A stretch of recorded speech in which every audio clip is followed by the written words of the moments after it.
અલ્યા ભાઈ ફરતા ફરતા વળી આવી ગયા અમે તો પોલોના જંગલોમાં। હવે ત્યાં આવ્યા એટલે અમારા આ ભાઈ કે માર તો ભાઈ સ્વિમિંગ પુલમાં નાવું છે હો। તો બસ વિચાર કર્યા વગર સીધો સેલ મારીને પહોંચી ગયા પોલો હેરિટેજ રિસોર્ટમાં। ત્યાં પહોંચીને કપડાં કાઢીને ધડામ કરતા પડી ગયા સ્વિમિંગ પુલમાં। ખરેખર ઠંડા પાણીમાં ખૂબ મજા કર્યા હો। બાકી એવામાં જોયું તો સામે એક કાકા તો જોરદાર ડાન્સ કરી રહ્યા હતા।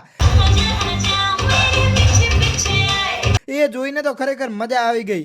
પછી તો કોહિનૂર જેવા ભાઈબંધો સાથે પાણીમાં ખૂબ છબછબિયા કર્યા અને ખૂબ મજા કરી। એમાંય પાણી જુઓ એટલે અમાર ભાઈ તો ગોડા ગોડા થઈ જાય। તમારે આવવું હોય તો માત્ર 450 રૂપિયામાં સ્વિમિંગ પુલમાં આખો દિવસ મજા કરવા મળશે અને સાથે એક ટાઈમનું જમવાનું પણ આપી દેશે। અલ્યા બહાર આવીને જોયું તો અહીં તો જોરદાર એડવેન્ચર એક્ટિવિટી ચાલી રહી હતી। તમે જુઓ તો ખરા આ માણસો જિંદગીની કેવી સાચી મજા માણી રહ્યા છે। ભાઈ અહીંયાનું ગ્રુપ જોઈને તો ખરેખર મજા આવી ગયા હો। તો ભાઈ રાહ જોયા વગર એક્સપ્લોર વિથ નીરવ સાથે પહોંચી જ જજો પોલો હેરિટેજ રિસોર્ટમાં।